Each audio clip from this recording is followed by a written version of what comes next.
Parents, welcome to another episode of The Journey, a podcast intended to educate, equip, and entertain you as we talk about important issues facing our families.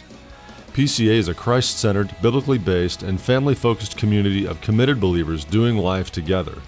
We hope the information you hear on this podcast informs and inspires you to be a better parent. Welcome to The Journey.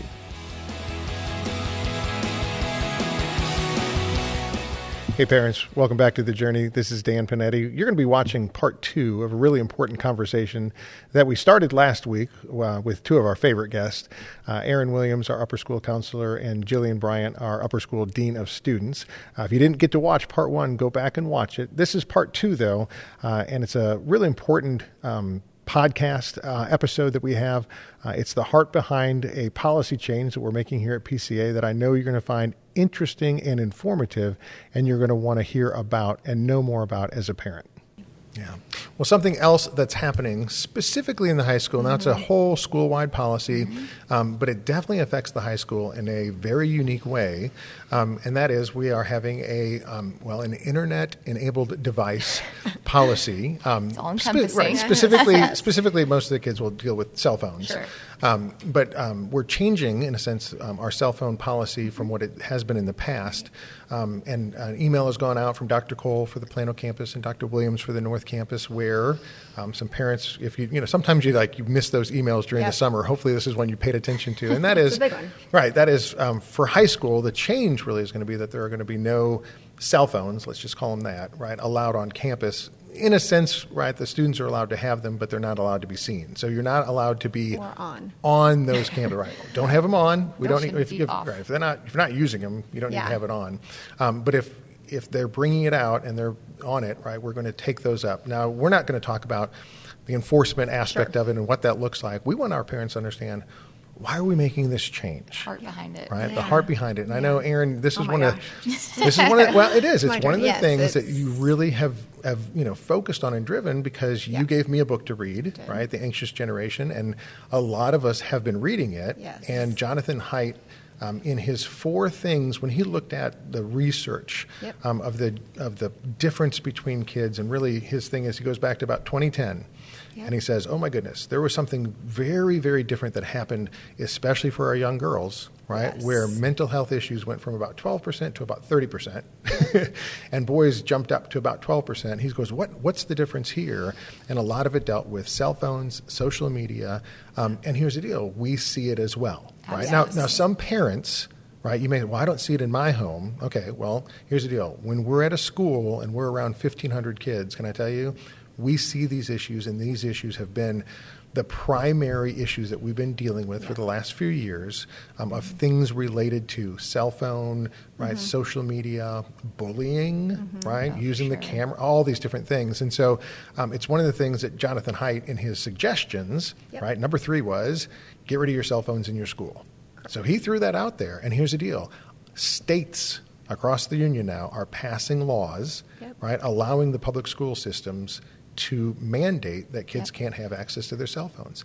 Keller ISD, right down the road, just said, hey, we're going cell phone free. So this is not oh my goodness, PCA is like leading the charge. We're the only school doing it. The reality is we're not. Right. But I'd rather be on the front end of this one as opposed to the back end, because we're going to look at this 5 or 6 years from now and say those schools who didn't pay attention to this, their kids have still struggled with this issue. And so, Aaron, give us an understanding of why is this such an important issue that our parents need to know about? Well, I will say from working in schools for about 7 years now and in mental health for 15, adults were like, what's happening? We've been like, why are kids more anxious? Why are kids more depressed? And, we're like, well, when we were young, it wasn't like this. And so what's going on? Why aren't they working hard? What's the work ethic like? Why are they distracted? And so we've been asking these questions, and that's why the book is so cool, because it's like finally someone has put it's into print. We have now a little over a decade of data that shows us maybe exactly why. And it's twofold. Part of it is cell phones, and I think we sometimes don't talk about the other part, which is having more a play-based childhood, which is what happened when electronics kind of took over. So this generation is the first generation that grew up with cell phones. So they had iPads or cell phones their whole lives. And so what he's saying is it's basically rewired their brains in a way. And after reading the book, it's just so compelling, and the research is so vast and big that as a school, I think we felt after we read this and did more research is we now have a responsibility. Yep. Sure. In his 4 reforms, because I think it might be important to mention all 4, are what he thinks is, number 1, no cell phones before high school, no social media before 16, phone-free schools, and then bringing play back into childhood. And so I think they all kind of fit together. Obviously, we can't do 2 of those. Those are parent-led. Yep. And the play, I think we can bring a little bit more play back into schools. We're working on that. So that's another thing. But we can most definitely take the cell phones out. And I think what we've noticed at school is obviously the anxiety, the depression, mental health, and we've had way more students than ever have to leave school for reasons, having to go to like long-term facilities and just get the help that they need. And a lot of it's coming not just from it's not about the cell phone, a lot of it's about the social media and the interactions there. And you said like the statistics, but a little more is like major depression's gone up 145%, anxiety 139%. For girls, emergency room visits, so not just girls who are saying they've self-harmed, but actually visited the emergency room for self-harm, 188% since 2010.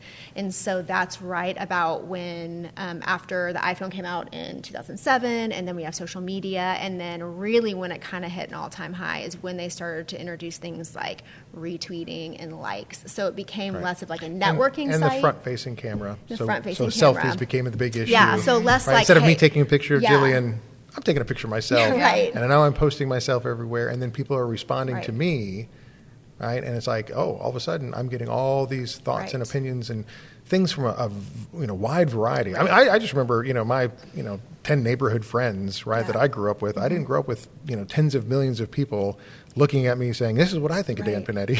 Yeah. and me caring about it, right? Because Yeah. all I cared about was the neighborhood kids that I grew up with. And so it was a smaller circle. And I think that the other aspect that we really don't understand is we really don't know who's commenting, right, and following our kids and watching our kids because the internet, Right. I mean, it's open to everybody. And so, as our kids put themselves out there, it's not just a bunch of other high school kids, right, that are shaping their world. It's anybody. Mm-hmm. And so, I think what happened is they started, in the 90s, parents started parenting more. Mm-hmm. And protecting physically their kids, like we don't want you to go out, we're scared. A lot more news was happening, and then we decided we're going to give them these devices, and without, no fault of the parents, not really knowing, like I'm going to give you full reign on this device. Well, what we know now is a lot of, sexual predators or, lots of things like that are happening online. So we're giving this free reign on these phones. Yeah. Haidt does a big thing where he's just kind of like the irony, right, is that parents got more protective of the physical world and less protective, right, of the online world. Right. And he's like, you probably should have been more protective of Right. the online world. Right. And the physical world, right, the bumps and bruises and the idea that somebody's going to, kidnap your kid, it's like, probably not happening, Yes. right? But the idea of them going on to a social media platform and there being predators there, it's like, that reality actually does exist. Yeah. And as parents kind of being new to this, right, we didn't pay as much attention, right, to that world. Right. We were more concerned about the physical world. And so, he brings out that research, and Right. it's a good reminder to us from a parenting perspective. And to add to what you said earlier about there are some parents that are like, I don't see this. This is not applicable to my student. Right. I think I would say to them that statistics are showing that this can be harmful, and so maybe it hasn't affected you yet. Sure. Or your student yet. But, I mean, if we have the stats to prove and the ideas to prove that, hey, this can be harmful, now we have a responsibility to take action, right? And so that it doesn't get to your student or it doesn't affect your student in the way that the stats have shown. And when everybody's jumping on this, Yes. right? Republicans and Democrats. Yes. So, Yay. We all seriously though, agree on as something. this Yeah. goes into the political arena, right? This is not a Republican Democrat issue. This is No. oh my goodness, how do we protect our Right. kids? What do they need? And the protection of them is, they're not able to really make those decisions to put this thing away since everybody has access to Right. it. So we're helping them. Right. We're And making really, it for a them. lot of the things that we've seen is when you ask students, like, would you get rid of social media? Or they're like, if everyone everybody else did, I would do it. amen. And so one of the things that Jonathan also said I thought was really good is that social media or cell phones aren't like sugar. It doesn't just affect you. It has like a social impact. So Yeah. even if your student doesn't have social media, which there are some students that don't, it's still impacting them. So they might not have it, but they're looking at it on someone else's phone, or they're hearing about it from someone else, and so it's having a social impact. And so what we can do is shut that down for about 8 hours, and I think it's going to be incredible Give for our them a kids. break. Yeah. One of the things that kids aren't doing is, it talks about play-based childhood being embodied, synchronous, face-to-face, having all these interactions. That's how kids learn with all these mirror neurons, with all the science there, how to be in social relationships and how to interact and how to have, conversations. And these are things that are lacking in our adolescence. And so we're trying to give that back to them. Yeah. And I think for our parents, it's going to be a great opportunity for our students to learn how to problem solve at school, maybe without having that constant interaction with a parent. We can help them get through most of what's happening at school, and so we want them to be able to do that. And I think it's going to impact how they use their phones and social media outside of school. Yeah. Because having an 8-hour break from anything that you've had consistency, and one of the really interesting statistics is the amount of notifications that you get, and they say on average, the average person gets 200 notifications a day. So like they say if you get 7 hours of sleep, it's like 1 every 5 minutes. They were saying heavy users of social media. That's what they're calling them. Some people get up to, I think it's at 4,500 notifications. So you think about the buzzing. Insane. That's Yeah. constant. And It's the constant. beautiful job that he did about, someone wrote a book, I think it was in the 1800s, about this culture they wanted to have about everyone, no one's going to be better looking than somebody else. No one's going to be smarter than anyone else. Kind of just like everyone's on an equal playing field. And this person, submitted that for people that were super smart and had high IQs, they were going to put something in their ear that buzzed every 30 seconds or every minute so they couldn't have any continuous thought. This was in the late 1800s. And so we've basically created this dumbing down effect, because we all know that when we're in a meeting or we're trying to do our quiet time or we're trying to interact with anybody or at dinner, but we can't have continuous thought, And so it's happening. Yeah. And I'll say this, I just saw in the news the other day, a new report came out about young people entering the work place, and just the struggles that they're Yes, having yes. in entering the workplace where, because they've grown up on the phones, right, they're unable really to go into the employment and really keep a consistent job and do a good job, right? They're very, very distracted. They're very influenced by things around them. And it's a very interesting thing. I did the thing at the bottom, which I thought was funny, is 20% of people, I thought was like crazy, like 1 out of 5, showed up either at a job interview or their first day of work with their parent. Wow. And I was like, "Ooh, that's weird." Okay, so wild. so Don't do that. Yeah, so Don't. parents, here's the thing. But Yeah. seriously, how do we help our kids? Yeah. Right. And here's the thing: we have to give them boundaries, not facilitate, right, and do things for them. So this particular policy, right, what we're expecting is there's going to be some parents who push back. Right? Sure. And it's like, well, hang on a second. I need to get hold of my son or daughter just in case something happens or whatever. And I'm gonna say, right, as we're talking to parents, what we need parents to say, you know what, this is what's best for my son and daughter. Yeah. And so when they come home and they complain, I'm not going to go, oh yeah, that's right, that's unfair. I'm going to say to my son and daughter, you know what, this is what's best for you. Yeah. And so go to school, right? Yeah. Turn your phone off. Yeah. Put it away. Get it out at the end of the day when you're done. And here's the deal. You don't even have to do that, right? You don't have to jump back on every time you can. But take that time away from these things that are distractions, right? And enjoy the community, right? And the people that you're around and the teachers who love Jesus and love you and want to help equip you to become, the person that God has, made you to be, the friends that you can have around you, right? And deal with going to school Yep. and enjoy being a kid, right? Because that's the one thing about, Haidt's research is, when you took away that unstructured playtime and the kids just running around being kids, Yep. right? You put them in these structured environments where really they had to mature faster, but they also isolated and insulated. Yeah. And so we're trying to help them. No, we want you to be around community. We want you to enjoy the people that you're around. We want you to be successful here, so you're successful as you go on. And I think more research is going to come out as we see those kids who are now in their 20s, Yep.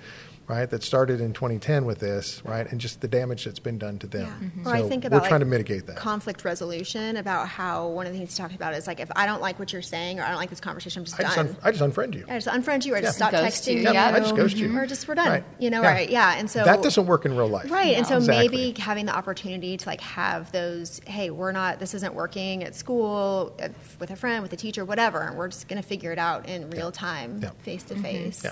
And I'll say this, Jonathan Haidt's book, right, The Anxious Generation. Yes. Parents, read it. Please read it. It's not written from a believer, right? Right. Jonathan goes through and just, in a sense, kind of humorously, as he talks about him being an atheist, he keeps coming up with Christian and biblical solutions to things. And I'm just like, Jonathan, you're dancing to Christian music and you don't even know it. But here's the thing. If you don't understand it, read the book. Read the book, look at, and he has a website with all the research and all the information. Go through it, read that. If you still disagree and don't like the policy after you've gone through and seen all the evidence, right, then you can come and talk to us. Yes. But before that, right, don't complain about the policy if you can't do the research, right, that's been done that really everybody across the country is saying, oh, something needs to be done. And phone-free schools really is one of the things, right, Jillian, as you said, one of the things that we can do. Absolutely. Right? We can Yes. actually do this. We can actually enforce it. And so we're going to do it. We're going to enforce it. Here's the deal. Your kids are going to be protected here. Okay, so you're thinking, well, I can't get a hold of my kid. I'm just going to tell you, if anything bad happened at the school, you being able to get a hold of your kid on a cell phone isn't going to help the situation. No. Right? So, Yes. Yep. right? So Agreed. your son and daughter are protected here, right? I mean, we've got lots of different things to make sure that they're protected here. So I don't think that's the issue. I think it's just a control issue, right? We've had this in the past, and I don't like giving it up. Sure. And so I think that's like, okay, but if the research says here's the damage that it's doing, we have to pay attention to that. It's funny you say that, because I was just thinking this whole time, there's going to be a learning curve. There's going to be a learning curve for our students that have had access to their phones for the last 3 years. I'm thinking of seniors, right? They're like, our senior year, why is this happening? But there's also going to be a learning curve for parents. Too. There's even a learning curve for staff. Sometimes, like, I was in athletics for so long, and sometimes you just text a kid, hey, when you're free, swing by, or whatever that is. That we're going to have to learn how to communicate also. Do you remember that? We used to have to get notes to students in class. I know. Right? I know. Hey, Jillian, come stop by and see me when you're done. Oh, my goodness. That worked. It's crazy that actually worked in the past. And but I think the learning curve, when I look at PCA, I sit through a lot of family interviews, and I get to talk to them about what Prestonwood is and what it can offer our students. And I think that when we are allowing students their cell phones at any given time, it is detracting from the impact that PCA can have on them, that biblical worldview, the things that we hold dear here and the things that we really find important and are intentional about. The cell phone only takes away. It never enhances that. And so if we're really saying, hey, this is what we want for our kids out of Prestonwood, if we're looking at it from a consumer perspective, I'm on my parent hats on right now, is, hey, what can PCA provide my kid? If a phone is taking away from that, then I want the phone gone. Right. And so I think the learning curve is going to be there, but I think we're also up for the challenge as well. So we're in it together. We're in it together. I gonna love do it. it. I love it. Well, I ran into Toby Graham, by the way, Levi's Locker. Yes. Last thing we want to throw out, because here's the deal. Levi's Locker has some great stuff, Absolutely. right? And it's going to be Day awesome. Fridays. Spirit Days, Spirit Day Fridays. Fridays, It's going to be awesome. She wanted me to let people know, right, August 5th through the 8th, they're going to be open from 1 to 4 p.m. August 9th is tax-free weekend, which is so cool, right? And they're open from 9 to 4. August 12th, which is our back-to-school day, right, is going to be at the Plano campus is 8:30 to 10:30. The North campus is 1:30 to 3. August 13th, they're closed. August 14th, first day of school. Woo, woo, woo. Ready. 7:30 to 9:30 a.m. and 1 to 3 p.m. And then August 15th begins their normal business hours, which is 7:30 to 9:30 in the morning, 2 to 4 in the afternoon, and they're closed on Wednesdays. Correct. Yes, we know some that. chicken we know minis, that. maybe. It's Amen. chicken minis, the Friday Anyway, night. I love it. I love it. So, Aaron, Jillian, I love that you guys are having the conversation with our parents. Yep. We're going to continue the conversation when the students come in here, Yep. right? And we're going to help them to be successful. But if parents do have issues, if they do have concerns on things, right? You two are great people to reach out sure. to. Yeah. We'd love to talk. Email, Yep. phone call, come in, sit down, chat, find out Absolutely. more. Because your heart's desire is really to make PCA a great, wonderful Christ-centered environment Yeah. where our kids can grow and flourish. And we're going to do whatever we can, whether it's sending home that email saying, hey, skirt check, right? Or making sure the cell phones are put away so you can focus on what God's doing during the rest of the day. Absolutely. So appreciate your time and Thank for you the for having conversation. us. Thank you for investing the time to listen to this episode of The Journey. Please take a minute to share with friends and family who will also benefit from this valuable resource. And don't forget to rate and review this podcast on your favorite podcast app. It is truly our blessing and honor to walk with you on The Journey.